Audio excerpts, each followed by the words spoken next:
It's very simple. We're going to make our country great. We're going to make our country great again. We're going to make America great again. Let's see what happens, because we're not finished yet. We're not finished yet. We got a long way to go.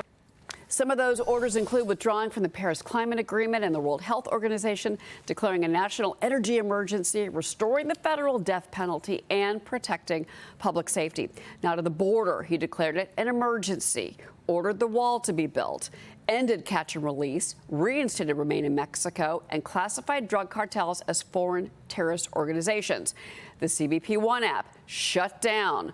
That fast-tracked, remember, migrants and their parole applications. I want to bring in Iowa Congresswoman Ashley Hinson. She's a member of the House Appropriations, China Select, and Republican Study Committees. Congresswoman, lots of questions for you. Good morning. But I want to start, since you're on the China Select Committee.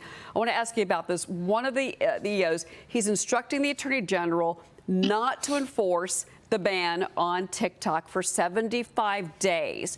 There have been reports that President Trump wants to speak with Xi Jinping. We know they spoke last Friday, and he wants to go to China. I want to get your reaction to what this means for TikTok.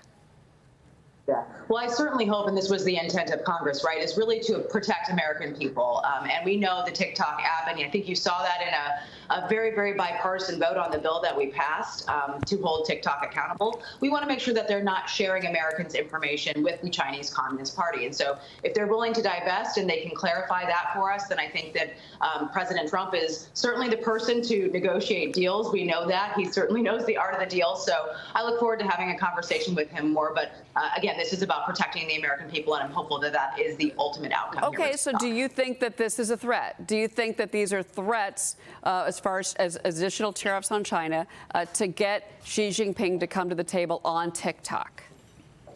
Yeah. Well, everybody needs leverage in these negotiations, and we have seen China take advantage of the American economy. They're building up their military at a rate we haven't seen in decades. And so we've got to stop sitting back and letting this happen to us. And I think that's what President Trump brings to the table is, again, this American strength. And to me, it seems common sense that when somebody has been walking all over you, you would be a little bit tough on them. And so I'm hopeful that those conversations are able to move forward. And again, nobody better to do that than our 47th president. Yeah, negotiations, conversations. You know, he is expected to meet, by the way, with Senate Majority Leader John Thune and House Speaker Mike Johnson today. Meanwhile, these lawmakers are still trying to figure out the best way to pass his top agenda items. He still wants one big reconciliation bill. Some senators are looking for two bills, with border and energy going first and then a tax package happening later. Congresswoman, where do you stand on this debate? What is the best path forward for the House, given that you do have a slim majority? Yeah. Well, certainly we have to have these conversations as a conference, and Speaker Mike Johnson is also going to be meeting with the president today, I know, and he's already been listening to our conference, which I think is the key here. We have a lot of different opinions here in Washington, D.C., but they've already been having a lot of listening sessions so we can make sure that all of our priorities as representatives are reflected in these bills. Look, I have had a number of conversations with counterparts across the rotunda. It seems to me that everybody believes whatever we can move forward with and whatever we can get the consensus on is the plan we should take, because the American people want this common sense revolution. They want American energy independence. They want lower taxes. They want less regulation and less government in their lives. And the only way we can do that is by, again, delivering on the mandate that we got for them. So I'm going to support whatever path forward we can come to consensus on. And I applaud our speaker for going and meeting with the president and for working across the rotunda so we can make sure we get this done. Okay, so put your appropriations hat on next for me, Congresswoman, because, you know, Mike Johnson was on Meet the Press on Sunday. He was asked about the cost of the deportation of millions of these illegal migrants, how this is all going to come down as far as, is it millions, is it billions of dollars? He pushed back against the interviewer, and he said the price tag on this mass deportation, whatever it is a small price to pay for the safety and security of Americans. This is something that will come up for debate in front of you.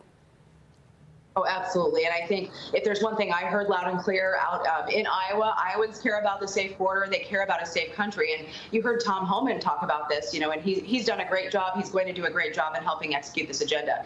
Everything we do is going to cost money here to make sure we're executing on the Trump agenda. But what I would say is the American people, there is no better value than safety and security in our communities. I don't think you can put a price on that. So we're going to have, obviously, conversations about how we offset some of those costs.